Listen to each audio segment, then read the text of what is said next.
recuerdo que allá por principios de los años 70 iba a la cárcel de devoto a atender clientes.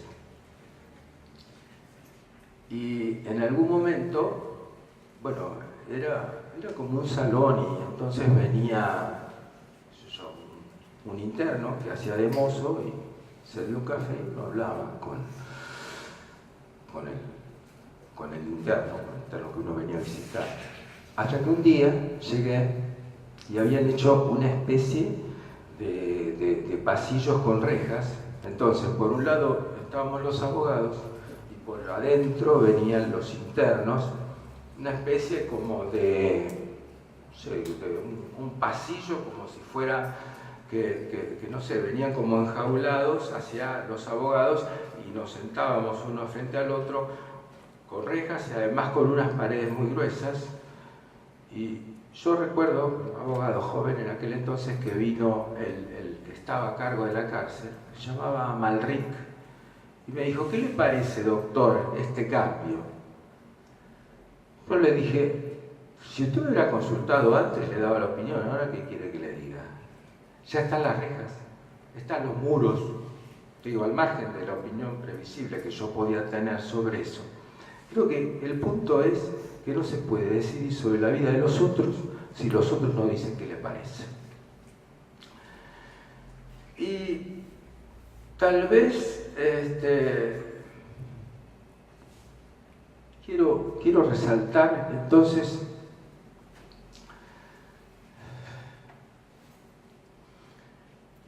la necesidad que bueno, en doctrina se ha desarrollado mucho sobre lo que se ha dado a llamar el neoinstitucionalismo.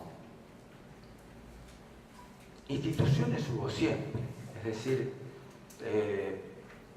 en cualquier experiencia histórica el mismo ordenamiento genera las instituciones. Siempre hubo seguramente, no sé, algún senado, algún tribunal, alguna policía.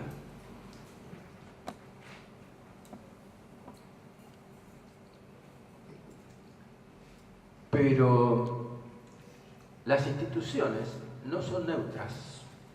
Es decir, las instituciones que se pueden desarrollar a partir de la idea democrática, a partir de este sistema de consideración de igualdad de las personas, tienen que tener una característica que está íntimamente relacionada con esta condición. O sea, la institución que pueda generarse en democracia se encuentra en una situación de influencia recíproca con los ciudadanos. Es decir, no puede ser la institución impermeable al interés ciudadano, ni el ciudadano puede estar ajeno a lo que la institución le propone. Pareciera que es muy interesante la idea de profundizar en lo institucional y en la relación de lo institucional con la ciudadanía. Fundamentalmente para poder ejercer los derechos de un modo más eficiente. Si ante una situación, no sé, un delito, una persona en vez de ir a la policía va a un canal de televisión, evidentemente hay una crisis institucional, que no sería muy grave si no fuera que además no se obtiene una solución adecuada. O sea, la idea es que estamos hablando de instituciones que tengan capacidad para adaptarse, para cambiar frente a la necesidad ciudadana. La prioridad es el interés del ciudadano. Indudablemente las instituciones no tienen en general tanta flexibilidad ni tanta facilidad, pero pareciera entonces que aquí es donde es necesario trabajar en la formación del funcionariado. O sea, hay un funcionariado que tiene que pensar que su conducta no es un ritual, no es un mero ritual, si bien siempre he sostenido que la vida en el Estado es un gran código de procedimientos. Lo cierto es que esto no puede desconocer lo que esté sucediendo, lo que vaya dándose como un interés real, porque en definitiva no debemos olvidarnos que el ordenamiento jurídico, y del ordenamiento jurídico salen las instituciones, es instrumental. Es decir, hay un proyecto político de más o menos envergadura que se puede realizar y se debe realizar a través de este ordenamiento jurídico, que tendrá que modificarse, que tendrá que cambiar para poder realizar mejor los fines que en un determinado momento pretenda desarrollar la ciudadanía, o quiera, o necesite.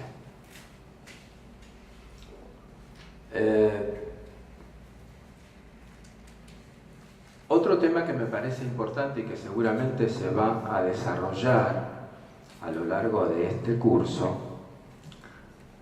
apuntaría a definir cuáles son las situaciones que en todo caso podríamos caracterizar como de Estado frente a otras situaciones de otra característica más excepcional. Esto apunta a considerar que hay situaciones que son habituales, que son corrientes. Y si bien será necesario realizar la correspondiente adaptación, entendemos que se podrá desarrollar con mayor eficacia, con mayor facilidad, una actuación funcionarial en tanto se haya definido claramente. No todo da para entrar en un análisis o en una discusión de otra trascendencia, aun cuando la problemática sea especialmente importante para cualquiera de las personas o grupos que lo estén planteando. Quizás otro de los temas que me parece que hoy se está trabajando en la ciencia política y tiene muchas posibilidades, apunta a que la conformación de la voluntad política no aparece siempre formalizada. Es decir, hay expresiones que pueden ir apareciendo en personas o grupos y es necesario que en las instituciones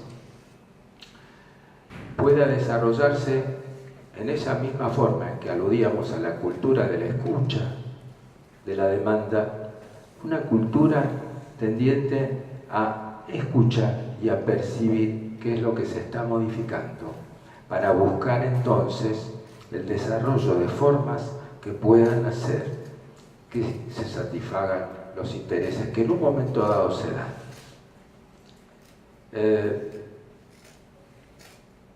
Comento que, bueno, hemos visto en los últimos tiempos algunos cambios importantes en la vida política y social de la Argentina, y uno de ellos está relacionado con la ley que permite el matrimonio de personas del mismo sexo, y hoy uno de los temas que se trabaja intensamente en las instituciones educativas es precisamente la forma de relacionarse con aquellas situaciones de chicos cuyos padres son del mismo sexo. Es decir, este es un tema que surgió de la realidad y que es necesario atender y que exige cuidado y creatividad, y lo pongo simplemente como un dato para sopesar. Tal vez esta es una situación así de características muy salientes, pero de todas maneras apunta a que no es factible que lo institucional quede inmóvil frente a lo que la realidad está propiciando. estas serían así algunas ideas. Me gustaría intercambiar ideas con ustedes, ver dónde les parece que podemos poner más el acento. Y bueno, porque estamos para armarlo en conjunto, es decir, sería mucho más sencillo traer doctrinas de los distintos temas. Yo tenía acá una hojita que me parecía muy compleja.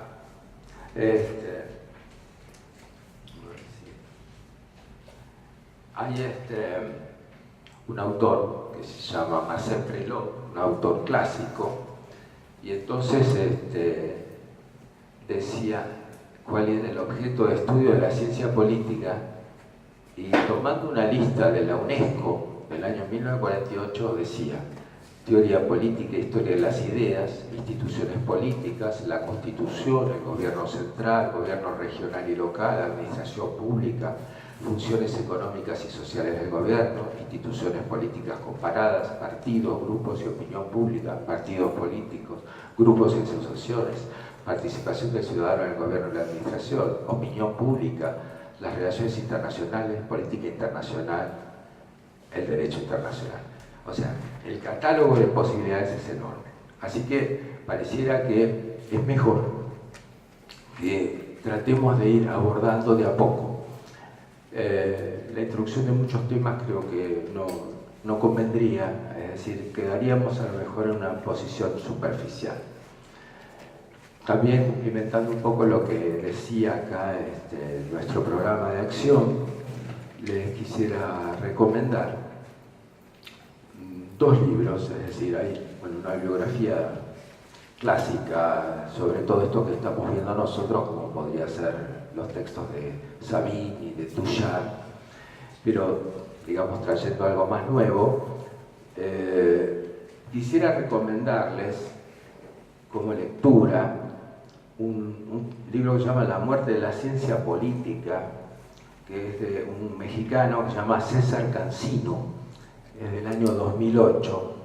El libro es un poco pesimista, entonces por eso, para balancear, les recomiendo uno de 2011 que se llama Teoría Política Contemporánea, Perspectivas y Debates, que es de tres autores de la Universidad de Lanús, que son Carlos Moreira, Sebastián Barbosa y Diego Raus.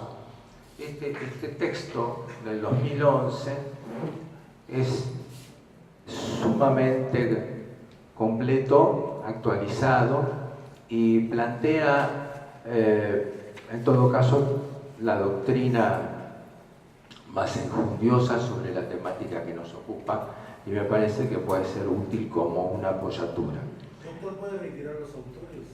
Sí, a ver, el primero que les dije, que es del 2008, se llama La muerte de la ciencia política, pero es de César Cancino, con ese mexicano, que en realidad es peor de lo que dice el título, porque como verán ustedes, ciencia está más apagadito, con lo cual queda La muerte de la política. Esto es todavía más negro. Pero en cambio estos otros muchachos que son de la Universidad de Lanús, que se llaman Moreira, Barbosa y Raus, y que escriben sobre teoría política contemporánea, sus perspectivas y debates, realmente abre la cabeza, es interesante,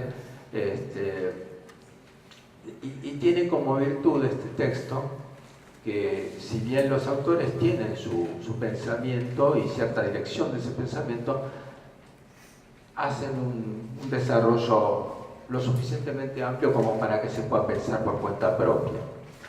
De modo que, ahora lo que me gustaría es intercambiar. La forma más rica es como ahí en la plaza de Atenas, ¿no? Es decir, ver si tienen alguna cuestión que quieran plantear y la vamos viendo.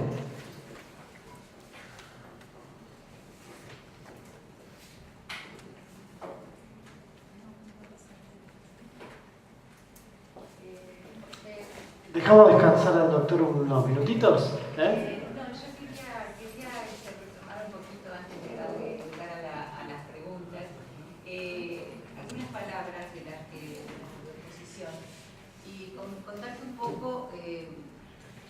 lo que es nuestro trabajo diario de la Defensoría en relación con el ejercicio de los derechos. La Defensoría del Pueblo es un lugar al que la gente viene después que golpeó muchas puertas. Nosotros calculamos 5 puertas mínimamente. Y hemos trabajado mucho con el personal nuestro para que puedan desarrollar el empowerment con la gente que necesita el acceso a sus derechos.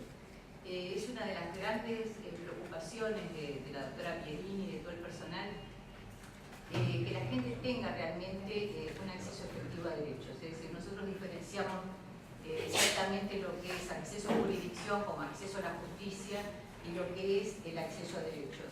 Y privilegiamos efectivamente eso, que la gente pueda tener un ejercicio real de sus derechos. Esto lo quería rescatar previamente a... ¿Esto está aprendido? Previamente a que empecemos con el espacio de preguntas, porque es algo que distingue a esta institución. Y justamente como hablamos del tema de la crisis de instituciones, esta es una de las instituciones que realmente puede reflejar en este momento un piso, una base, un ámbito donde pensar y reflexionar cómo podemos ayudar a nuestra sociedad en la mejora de las instituciones. Justamente por eso yo decía que hablamos en un sentido así de derecho fundamental de acceso a la justicia en sentido amplio, porque es obvio que llegar a la parte jurisdiccional es como que ha fracasado todo. O sea, si hay que llegar a la justicia ritual, a la tradicional, es porque fracasó todo. Lo que creo que es importante, y por supuesto rescatando cuanto es la trayectoria de la Defensoría en cuanto a la realización de los derechos, justamente me parece que lo que dice la doctora Ayala plantea una inquietud importante, muy importante, y es que si a la Defensoría se llega después de golpear 5 puertas, quiere decir que hay que trabajar también para que esas 5 puertas no sean 5, que puedan ser 4 o 2 o 1. Es decir, la idea no es generarle a la sociedad o a cada uno de sus individuos una especie de carrera de obstáculos para ver en qué forma va fracasando una vez, otra vez, hasta llegar a esta Defensoría. Sin duda la Defensoría, más allá de ser un producto del pensamiento y de la creación que tuvo cabida ya en otros países y en Argentina también se ha desarrollado a nivel nacional, a nivel provincial, a nivel municipal, nos está señalando que esta Defensoría ha hecho o ha generado mucho porque hay muchas instituciones que no actúan adecuadamente. Esto me parece que es un punto. No es cuestión de quedarse con una Defensoría que actúa a pleno, cuando depende también de cómo respondan el resto de las instituciones. Yo tuve la suerte de poder ver actuar a la Defensoría con respecto a las denuncias que se hicieron contra la UCEP, que en su momento fue, según entiendo, cerrada por la acción de la Defensoría. A mí me preocupa en este momento el tema de que haya tantas chicas secuestradas en prostíbulos siendo obligadas por violaciones y por una serie de amenazas, según se ha explicado aquí mismo en diversas cátedras, pero que ese tema no se ha podido resolver todavía y es creciente la cantidad de prostíbulos que están siendo autorizados por el gobierno de la ciudad. Es una cosa que a mí me preocupa sobremanera.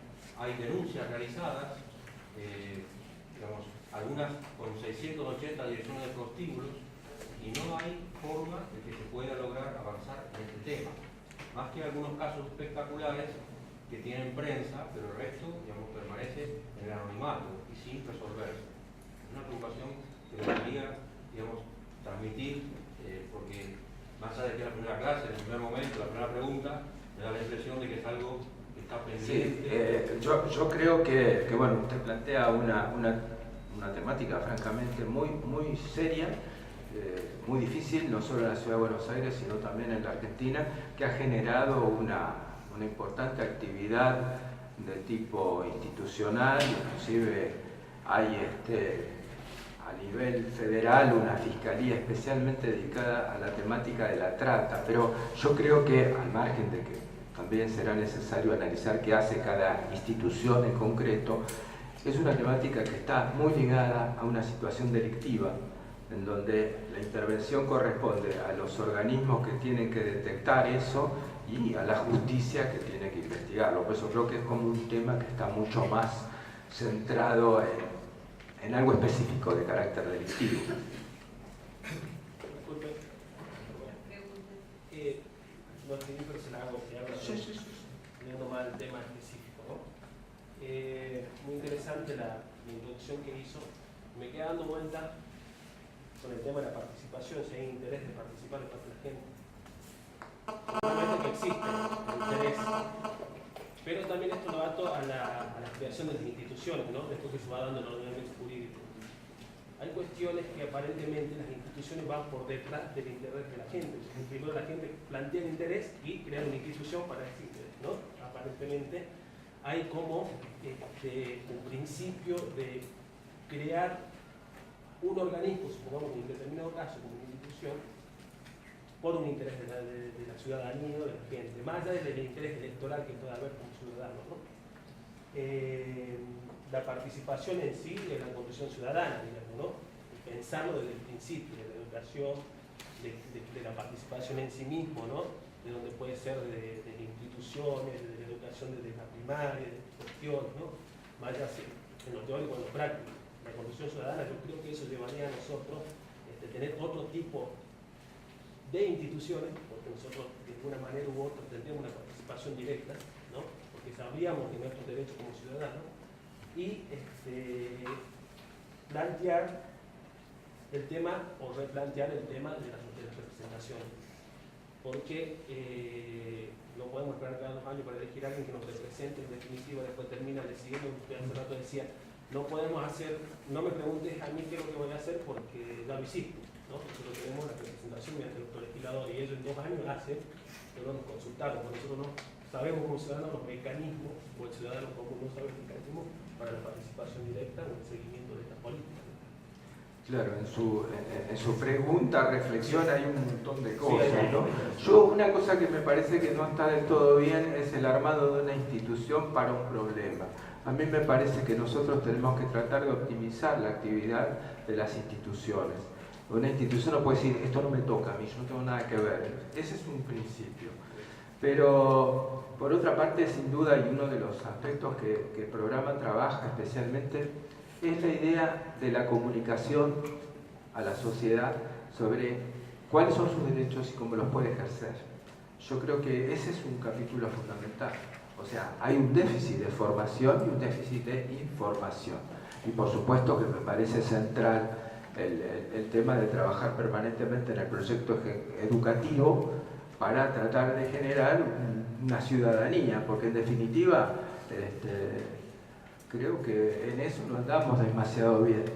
Tal vez mirándolo al doctor Franco, que estaba antes, yo recordaba que la idea de participar políticamente que teníamos los que entonces, en los años 70, éramos jóvenes, era generalizada.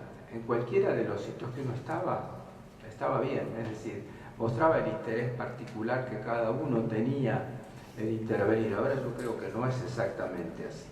De todas maneras, también en alguna parte he planteado una especie como de análisis detallado de cuáles son esas situaciones trascendentes que obligarían a los representantes a conocer la voluntad actualizada. O sea, porque si sucede algo de mucha trascendencia y yo le di el mandato a alguien y ese alguien después no quiere saber lo que yo pienso ni lo que yo quiero, de alguna manera es en todo caso un producto objetable. Y me parece que va en contra de esta idea de participación que, por lo menos yo creo que debe exceder naturalmente el acto electoral. No se trata de cuestiones, yo elijo representante y después yo desaparezco. Creo que este es el trabajo más importante. Bueno, hay otra pregunta más o menos relacionada con lo que se habló. Se refirió en la exposición a las distintas distintas formas de participación política más allá del derecho electoral. ¿Cuáles serían estas formas de participación política en la cotidianeidad del ciudadano? Creo que algo... Sí, hemos hablado al respecto. Es decir, yo creo que tal vez la síntesis para responder a la pregunta es que no haya una demanda, sea de uno, de pocos o de muchos, que no sea escuchada. La idea es que el ciudadano tenga la seguridad de la escucha. Dijimos antes que debíamos distinguir entre consideración y satisfacción. Tal vez no todas las demandas puedan ser satisfechas, pero lo que sí nos debemos a quienes en algún momento circunstancialmente estamos en una institución, es lo que sí debemos es escuchar. Tenemos la obligación de saber qué es lo que quieren nuestros mandantes. Insisto en esta idea, es un poco a lo mejor extrema, ¿no? Pero es la realidad. Es decir, quien tenga algo que decir tiene que ser escuchado, considerado y fundamentalmente, así como hablábamos de acceso a la justicia, también tiene que tener una respuesta. Es decir, esa respuesta puede no ser la que espera la persona que plantea la inquietud, pero es una respuesta y debe ser una respuesta con, digamos, un suficiente grado de seriedad o de solidez. Es decir, no es, bueno, sí, esto no se puede hacer o aquello no se puede hacer. Me parece que, recuerdo y vuelvo a decir, a lo mejor si alguien se quiere meter en Google, Carta Compromiso con el Ciudadano. Es una iniciativa que vino de España, allá me parece que hará unos 15 años, y que varias agencias, por llamarlo como se dice ahora modernamente, asumieron, y me parece como un modelo de lo que puede significar la consideración y el trato hacia la inquietud del ciudadano. Otra pregunta, ¿usted cree que las redes sociales ayudan a la democracia y cómo ve la política 2.0?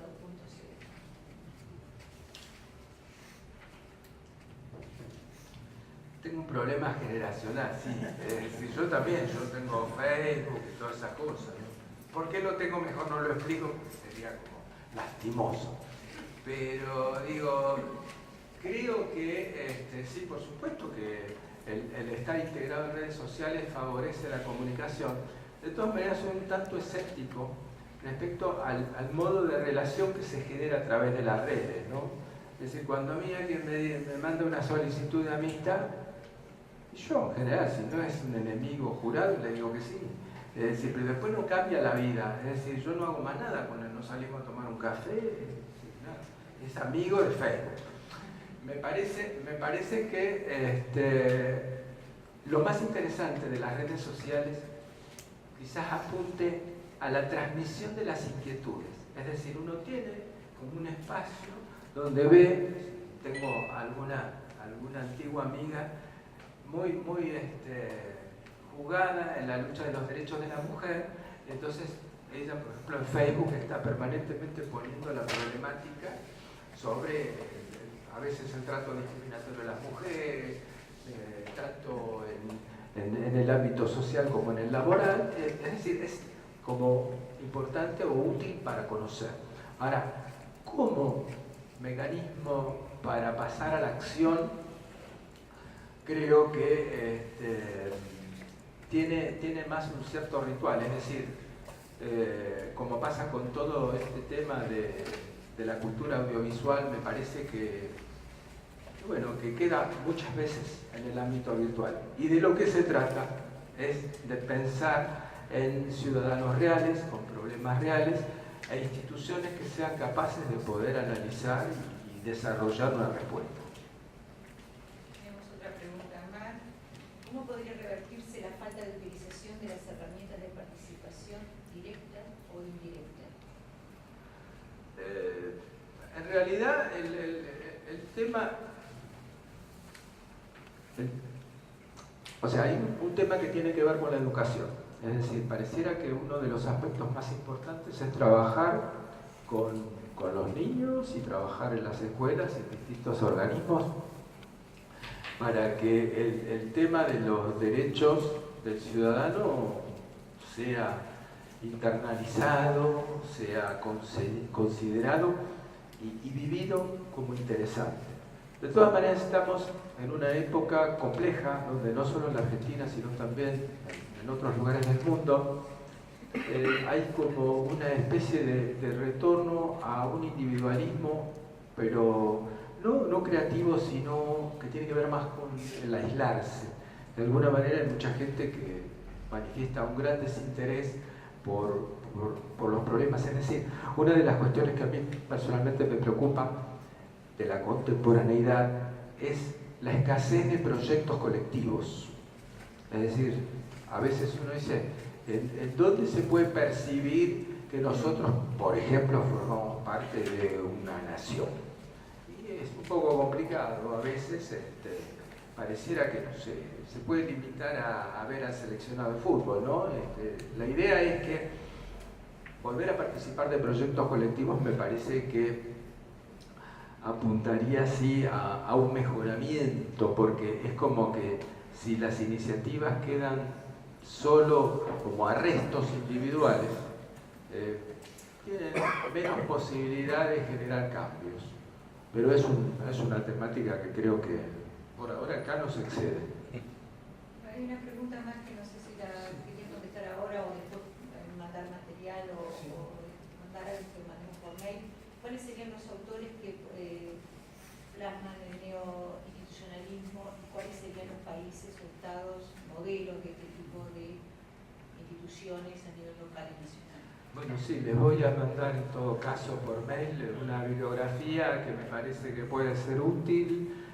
También les reitero el libro de los profesores de Lanús, de Moreira, Barbosa y Raus, porque tienen un trabajo así de significación de lo que podría ser, digamos, lo más moderno en el tema, y sobre todo en esto del neoinstitucionalismo, que pareciera que está funcionando como una especie de seguro mínimo, es decir, tratar de ver que no se baje el estándar de la actuación institucional, como dejarlo y evitar así que los distintos cambios de la vida y de la política afecten el trabajo de las instituciones.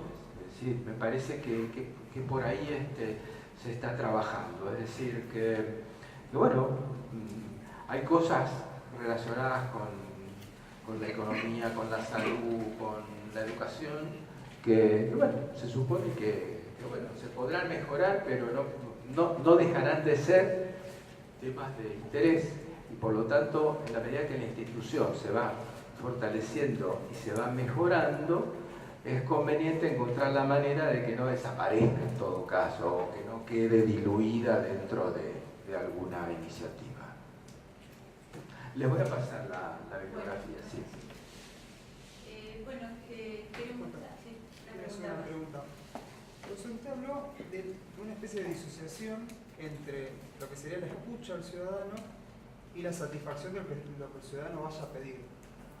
Ahora, ¿qué pasa con esa idea en conflictos localizados? Es decir, pongamos un ejemplo, un barrio en el cual quiere instalar una industria cuyos vecinos no están de acuerdo con la autorización, con la habilitación para esta industria. ¿Qué pasa con esta idea? ¿Se mantiene o los vecinos mejoran su capacidad de reinado sobre sí mismos y sobre su comunidad? No sé si se entiende la... A ver, yo voy a partir de una idea y después vemos cómo la idea la podemos relacionar con esa inquietud. Yo creo que podríamos hablar de 3 pasos. Nos ponemos dialécticos, aunque no hegelianos, y decimos, entonces, problema, mediación, consenso. Dicho así, bueno, es interesante, pero no sé si es operativo. Pero es más o menos el esquema. Yo creo que el problema, sea individual o grupal o de un barrio, de quien sea, de alguna manera tiene que tener alguna cabida, alguna comprensión dentro de alguna institución, o de varias, porque el asunto es que hay situaciones que tienen una gran complejidad y no se pueden resolver con la participación de una sola institución. Casi diría que el diálogo institucional también es una de las deudas que tenemos en la Argentina. Cuando la doctora Ayala dice que vienen a la Defensoría después sin compuerta, también es para decirle cómo es esto, cómo funciona la comunicación, la integración. Ahora, una vez que tenemos esa intervención o participación institucional o interinstitucional, no es un resultado seguro, pero sí hay una idea o un proyecto de consenso. Es necesario encontrar alguna salida, es necesario encontrar alguna solución y bueno, ahí entonces es obra humana en definitiva, porque en las instituciones hay personas y también en estos casos como los que usted plantea también hay personas. Pero me parece que, bueno, en la idea de un Estado de derecho, en la idea de que las soluciones se puedan desarrollar en un marco pacífico, esta triada de problema, mediación, consenso puede ayudar, si funciona como, digamos, un encuadramiento al que después naturalmente va a haber que darle contenido. De todas maneras, creo que reiterando algo que dije en algún punto, lo mejor siempre es aquello que nos muestre la participación real de la ciudadanía. Es decir, cualquier solución que se adopte en la medida en que prescinda de la postura o de la idea que tiene la ciudadanía, tiende a ser débil, tiende a ser precario. Es decir, la posibilidad del sostenimiento de una solución va a depender centralmente de esa participación ciudadana. Bueno, antes de despedir a nuestro invitado de hoy, quiero hacer unos avisos parroquiales. Esta asignatura se va a desarrollar en 10 clases. Se va a desarrollar en 10 clases a lo largo del año, va a ser los días martes, en este mismo horario, de 16 a 18 horas. Quiero agradecer la presencia de otro de nuestros docentes invitados, el doctor Alberto Grassi, y comentarles que además de docentes invitados, vamos a participar como docentes y el equipo que me acompaña, que es el doctor Virgili, el licenciado Grassi y el licenciado Raimundo. También vamos a participar en el desarrollo de la asignatura. Y para finalizar, quiero pedir un fuerte aplauso para el doctor Clark,